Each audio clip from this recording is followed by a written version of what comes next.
평강이 넘치시길 바랍니다. 부활의 기쁨이 넘치시길 바랍니다. 여러분들이 요한복음을 읽어보신 분들은 아시겠지만 요한복음은 21장으로 되어 있죠. 근데 21장으로 되어 있는데 읽어보면 요한복음은 20장으로 끝나야 문학적으로는 맞습니다. 왜냐하면 20장 그 끝부분 2절에 보면 이 요한복음을 기록한 목적이 나와 있습니다. 예수님이 많은 표적을 행하였지만 이것을 기록한 것은 예수가 하나님의 아들 그리스도이심을 믿게 하고 그를 믿음으로 생명을 얻게 하려 한다라고 하면서 요한복음의 결론이 거기에 기록되어 있거든요. 그런데 요한복음이 또 21장에 예수님이 갈릴리 호수에서 제자들을 만나는 사건이 더불어 기록되어 있습니다. 마치 이것은 무엇과 같으냐면 여러분들이 음악회를 가시면 그게 연주회든지 아니면 노래하는 음악회든지 가면 그 어떤 프로그램에 따라서 다 연주를 합니다. 그리고 나서 딱 마치게 되어지면 이제 캄캄해지고 어두워지죠. 그러면 회중들이 막 박수를 칩니다. 앵콜 하면 이제 못 이기는 척하고 나와서 이제 노래를 하거나 연주를 하거든요. 마치 그 앵콜곡을 연주하고 노래하는 것처럼 이 요한복음 21장이 기록되어 있어요. 그러니까 20장으로도 끝나도 아무 문제가 없는데 하나님께서는 21장을 기록하십니다. 근데 그 21장의 내용이 뭡니까? 부활하신 예수님께서 제자들을 찾아오시는 사건입니다. 오늘 우리를 위해 십자가에 죽으셨다가 부활하신 주님이 제자들을 찾아가신 것처럼 저와 여러분들을 찾아오시는 것을 믿으시기를 바랍니다.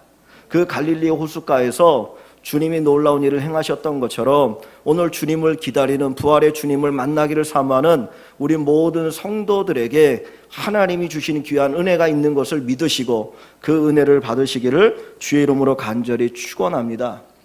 이 갈릴리 호숫가에 제자 7이 있습니다. 예수님은 십자가에 죽기 전에 제자들에게 이런 말씀하셨거든요. 내가 십자가에 달렸다가 3일 만에 부활하면 내가 갈릴리 바다에서 너희를 만날 것이다. 그리고 주님의 부활을 미리 예고하셨고 갈릴리로 갈 것을 말씀하셨어요. 그런데 제자들은 예수님의 부활을 제대로 믿지 못했습니다.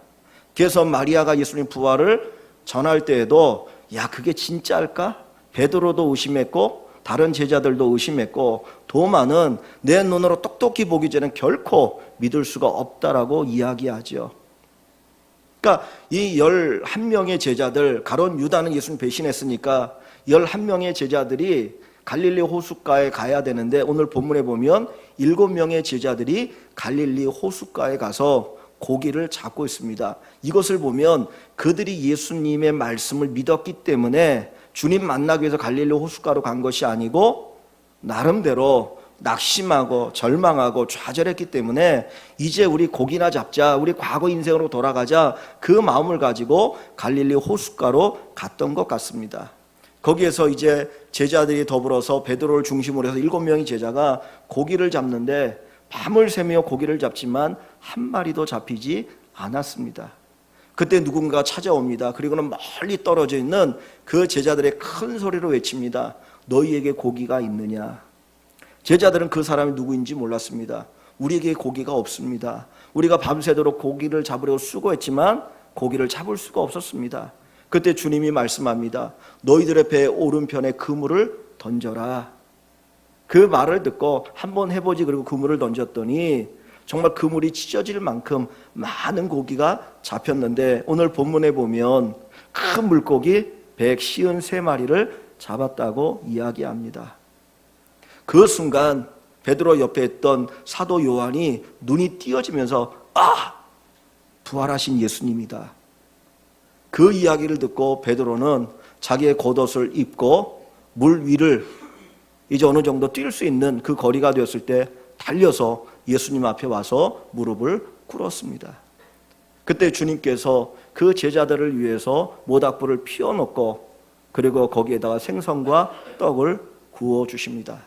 이제 아침이기 때문에 밤새도록 고기를 잡았던 그 제자들의 배가 너무 출출하기 때문에 아침을 준비하고 계셨던 거죠. 그리고는 제자들이 잡은 그 물고기를 가져오게 하시고 함께 구워서 그 제자들을 위해서 조반을 준비하시는 모습이 오늘 우리가 읽은 본문의 내용입니다. 그런데 우리가 생각해 볼 게 있습니다. 분명히 요한복음 20장으로 끝나야 맞는데 왜 부록 같은 21장을 기록하고 있을까? 그 내용이 뭐라고요? 실망하고 낙심했던 제자들이 갈릴리 호수에서 고기를 잡는데 주님이 찾아오셔서 기적을 일으키시고 그들을 위해서 아침을 준비해 주시는 사건이거든요. 이 사건이 그렇게 의미가 있을까? 부록으로 기록할 만큼 그렇게 중요할까 하는 거죠. 왜 중요합니까? 왜 하나님은 사도 요한을 통해서 이 일을 기록하고 있습니까? 베드로가 언제 예수님을 만났습니까? 사도 요한이 언제 예수님을 만났나요? 베드로와 사도 요한은 갈릴리 호숫가에서 고기를 잡다가 주님을 만났어요. 처음 주님을 만날 그때에도 밤새도록 고기를 잡았지만 한 마리도 잡지 못했습니다. 야, 오늘 종쳤구나. 야, 오늘 땡쳤다. 이제 집으로 돌아가자. 그물을 짚고 집으로 가려고 할 때 주님이 그곳에 오셔서 배를 띄우게 하시고 거기서 말씀을 가르치시다가 다 끝난 다음에 베드로야, 깊은 곳에 그물을 내리라고 말씀하십니다. 분명히 자기의 경험으로는 그곳에 고기가 없지만 예수님의 말씀을 의지하여서 깊은 곳에 그물을 내렸더니 그물이 찢어질 정도로 많은 물고기를 잡는 기적을 경험했습니다. 그리고 나서 베드로가 무릎을 꿇고 고백합니다. 주여, 나는 죄인입니다. 나를 떠나소서.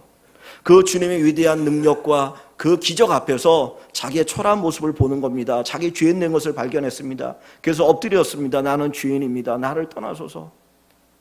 그 이야기를 들으신 주님이 내가 이제 너로 사람 낚는 어부가 되게 할 것이라고, 그리고 그 베드로와 요한을 부르셔서 제자로 삼았습니다. 그 감격을 가지고 3년 동안 주님을 따라다녔던 베드로인데 주님이 십자가에 못 박힐 때 베드로는 예수님을 3번 부인하죠. 나는 예수를 모른다. 나는 예수를 모른다. 마지막에는 예수님을 저주하면서 모른다라고 합니다. 자기의 목숨을 보존하기 위해서 자칫 잘못하다가 예수의 당이라고 자기도 죽임을 당할까 봐 두려워서 예수님을 부인했습니다. 그리고는 아침에 닭이 울자 그는 자기의 잘못되어진 것, 주님을 부인한 것이 가슴 아파 눈물을 흘리고 그는 괴로워합니다. 3년 전 예수님을 만났을 때 그 감격을 이 베드로는 잃어버렸어요.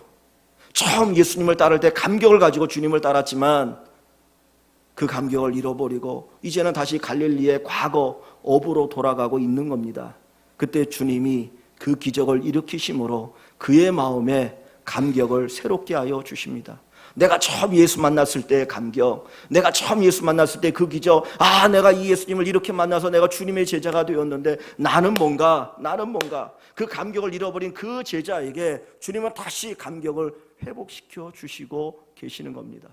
사랑하는 성도 여러분, 우리가 처음 예수님을 만났을 때 우리 안에 감격이 있지 않았습니까? 내가 예수님을 만났을 때 눈물도 흘리고 콧물도 흘리면서 정말 예수님은 살아계십니다. 주님은 나의 주이십니다. 내가 이제 주님을 위해 살겠습니다라고 고백하고 다짐하고 결단하고 그 감격을 가지고 살아갔지만 어느 순간부터 우리는 그 감격을 잃어버리고 믿음을 잃어버리고 형식적인 믿음으로 살아가는 모습을 우리가 발견하게 됩니다.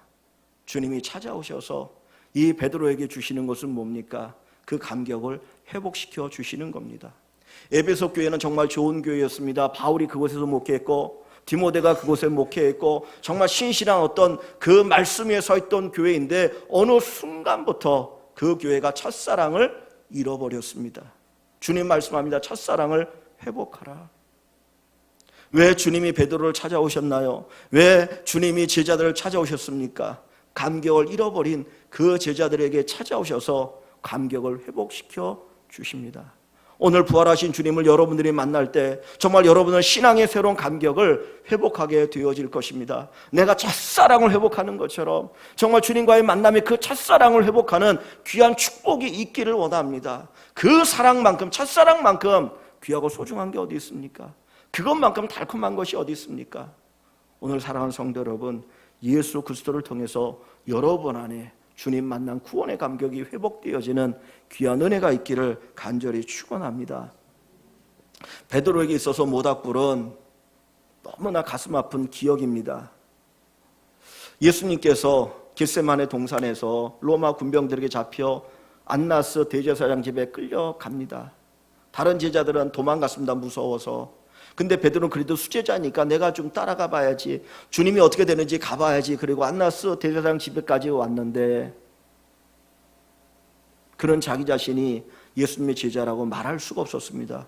왜? 자칫 이야기하다가는 나도 죽을 것 같으니까 멀찍이서 예수님을 바라봅니다. 마침 거기에 모닥불이 피어있고 거기에 사람들이 모여 있습니다. 추운 날씨였기 때문에 베드로도 거기서 불을 쬐면서 예수님이 어떻게 되는가 보려고 합니다.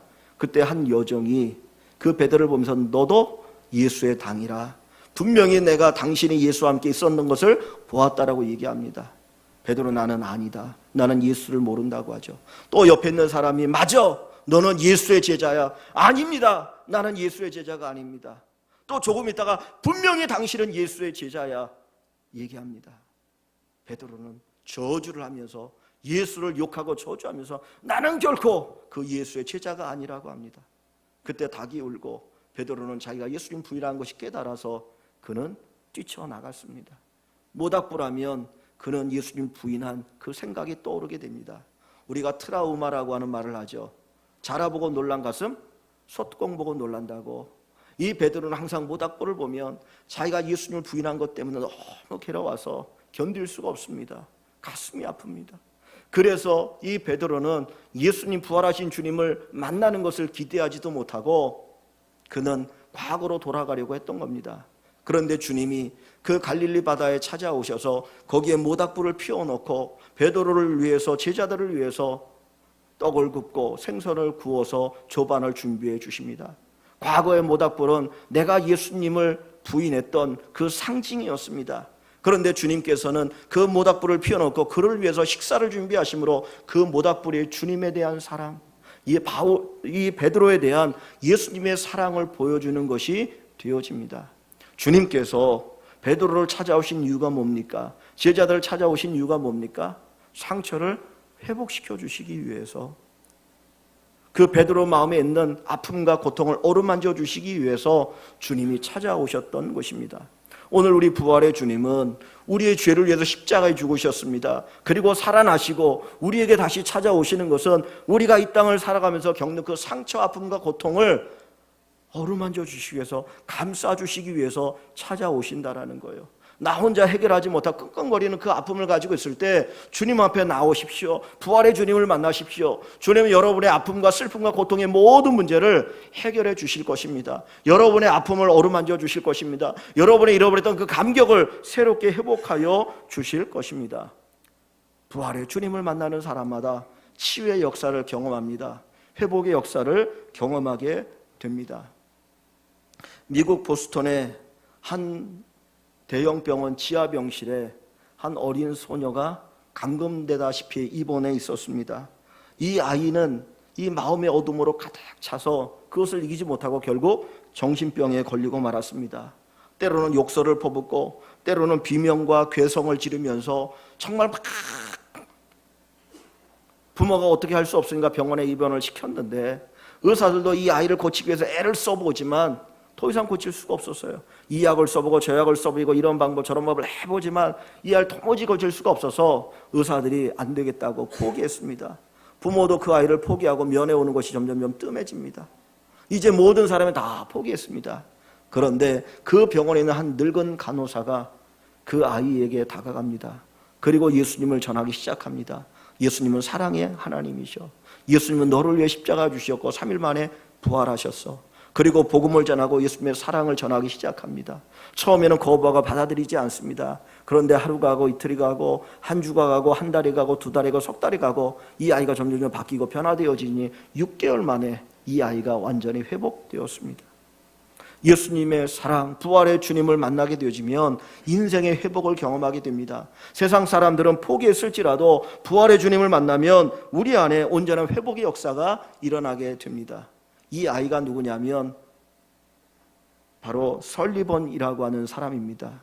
헬렌 켈러, 앞을 보지도 못하고 듣지도 못하고 말하지 못했던 그 삼중고의 고통을 겪었던 그를 정말 잘 길러주었던 그 선생님 설리번이 바로 이 아이였습니다.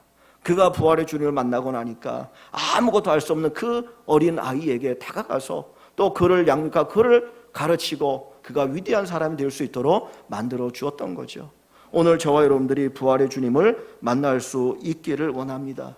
우리가 살아간 인생이 얼마나 힘들고 어렵습니까? 사람들마다 힘들다고 합니다. 사람들마다 절망적이라고 합니다. 우리가 너무 많이 들었던 헬조선. 참 가슴 아픈 이야기 아닙니까? 이리 상처받고 저리 상처받고 찢긴 심령을 가지고 살아가는데 그 어디에도 우리의 마음을 싸매줄 곳이 없어요. 그런데 오직 한 곳, 바로 주님 안에서 우리는 치유받고 회복될 수 있습니다. 우리 사랑하는 모든 성도님들이 부활의 주님을 만나시고 그 주님을 통해서 여러분들의 상처가 치유되고 회복되어지고 여러분 죄의 문제가 해결되어지고 새로운 희망을 품고 살아가는 귀한 축복이 있기를 주의 이름으로 간절히 축원합니다.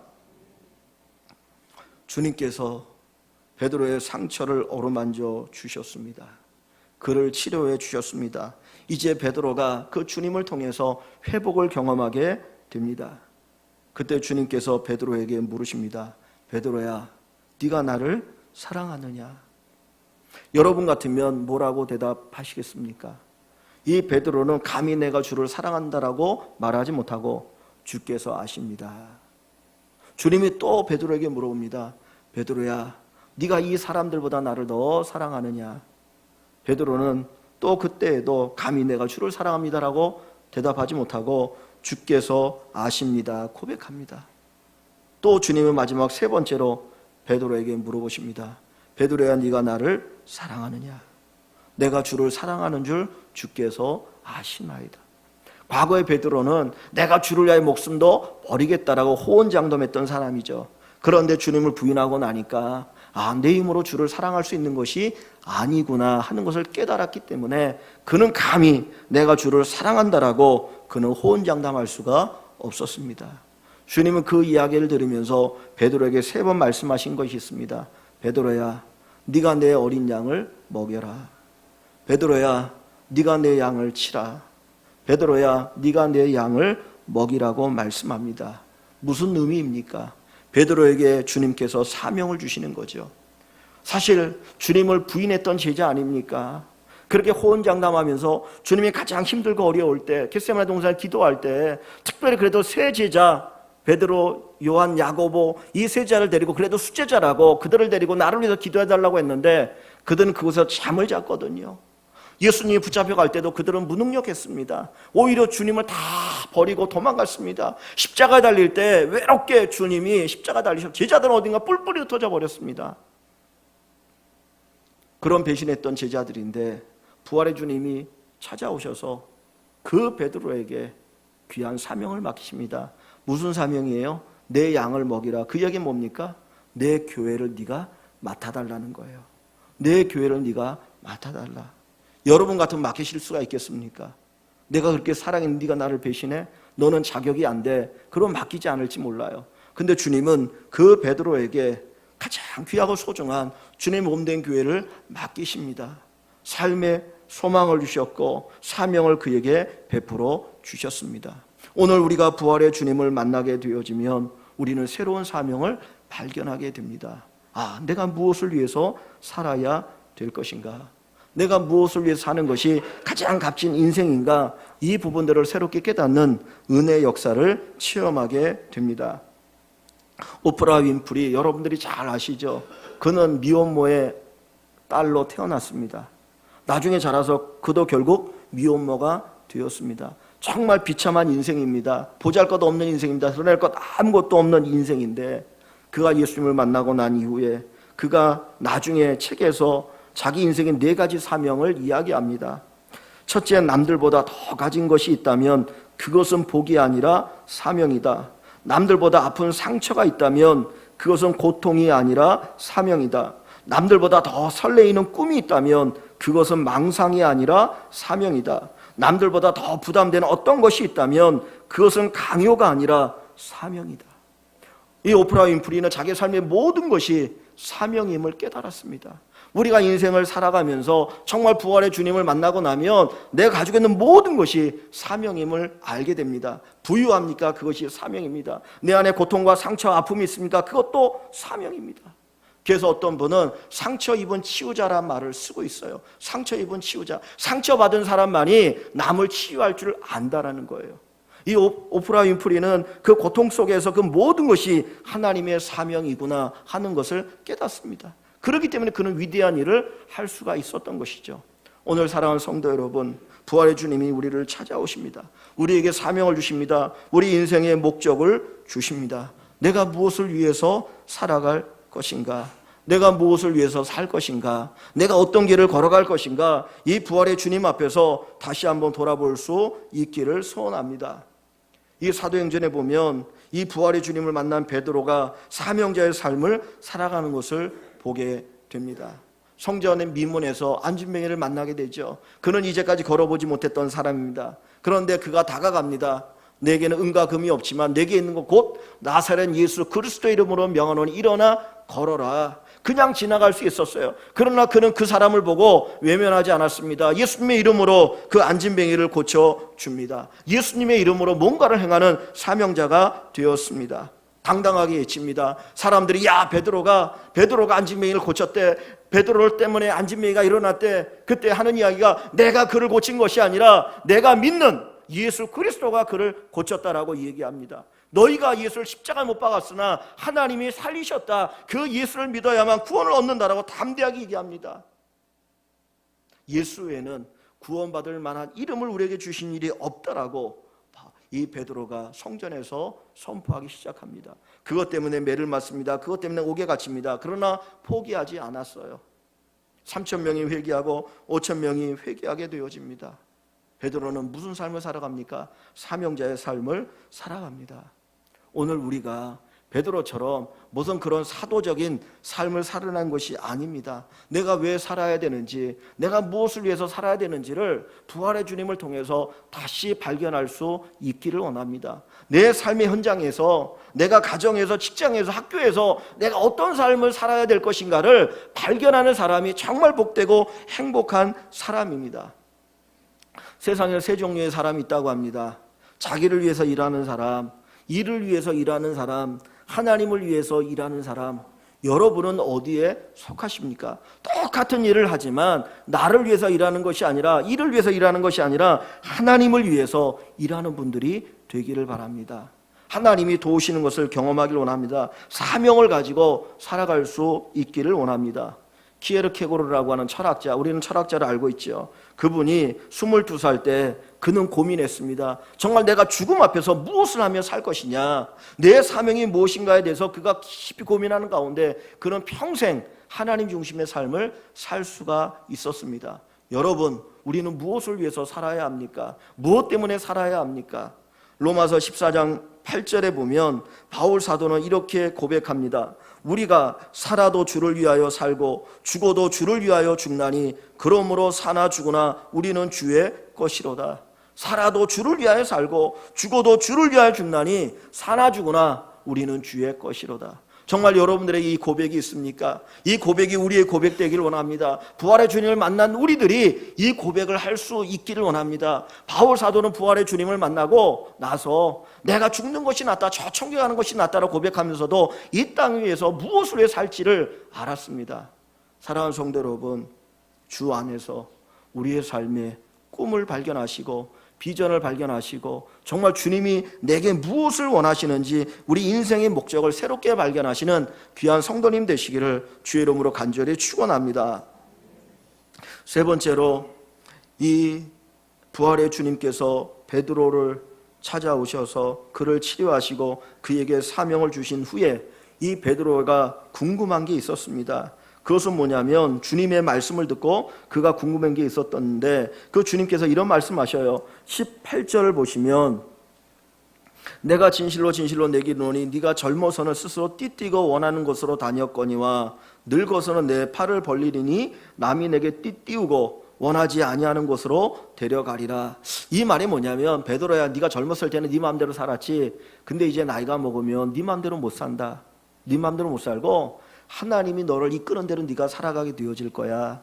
하나님의 뜻을 따라서 네가 살아가게 되어질 거야. 그런 말씀을 주고 계셔요. 그래서 내 인생이 이제 하나님께 붙잡힌 인생이 되겠구나, 그런 것을 깨닫게 됩니다. 그런데 그 옆에 딱 보니까 주님이 사랑하시는 제자 요한이 있는 거예요.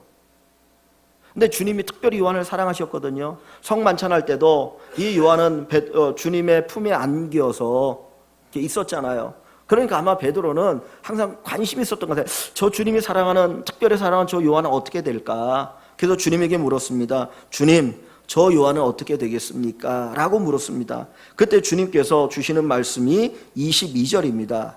예수께서 이르시되 내가 올 때까지 그를 머물게 하고자 할지라도 내게 무슨 상관이냐, 너는 나를 따르라.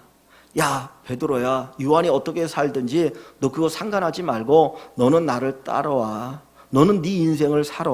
그것이 바로 주님의 말씀이에요. 오늘 많은 사람들이 세상 사람들이 어떻게 사는지 거기에 관심이 있어요. 세상 사람들이 가는 길이면 그 길이 진리인 줄 알아요. 그 길이 옳은 길인 줄 알아요. 그래서 그 길을 따라가는, 그러다 보니까 내가 없어요. 내가. 이 베드로는 예수님을 위해서 이제 헌신하며 살아야 되고 사명을 살아야 되는데, 그러면서도 그에 관심이 뭡니까? 요한이 어떻게 되겠는가, 요한이 어떻게 되는, 거기 관심 있는 거예요. 그러니까 주님이 야 그거 끊어. 그거 관심 끌고 너는 네 인생을 살아라. 너는 너의 삶을 살아라. 그것이 바로 주님께서 베드로에게 주시는 말씀입니다. 부활의 주님을 만난 사람은 자기 인생길을 걸어가는 사람이에요. 다른 사람이 어떻게 사느냐 그 관심 갖지 마시고 내가 하나님 앞에 어떻게 살아야 될 것인가, 거기에 관심을 가지고 살아갈 수 있기를 바랍니다. 예수님은 사람들이 예수님 자신에 대해 어떻게 생각하느냐, 거기에 관심 못 썼어요. 예수님은 오직 하나님의 뜻을 구했습니다. 사람의 눈치를 보지 않았고 하나님의 눈치를 보고 사신 분이 예수님입니다. 그래서 주님 말씀하잖아요. 공중에 나는 새도 깃들일 곳이 있고 여우도 굴이 있지만 인자는 머리 둘 곳이 없다. 주님 가난하게 사셨잖아요. 왜? 주님의 길을 걸어가기 위해서. 수많은 사람들이 예수님을 조롱합니다. 그렇게 은혜를 입었는데도 예수님을 십자가에 달라고 외치고, 그리고 주님이 십자가를 지고 골고다 언덕을 올라갈 때 얼마나 많은 사람들이 예수님을 조롱합니까? 근데도 주님은 침묵하시면서 그 길을 걸어가시. 왜? 주님 자신이 걸어갈 길이기 때문입니다. 세상 사람들은 우리를 보고 바보라고 얘기할지 모릅니다. 예수 믿는 사람을 당해서 바보라고 얘기할지 몰라. 야, 왜 인생을 그렇게 사냐? 한 번 사는 인생인데 먹고 마시고 놀지 왜 그렇게 사느냐? 그렇게 얘기할지 몰라요. 그러나 저와 여러분들은 이 길이 바른 길이고 이 길이 정말 주님이 우리에게 주신 축복의 길이기 때문에 이 길을 걸어가는 겁니다.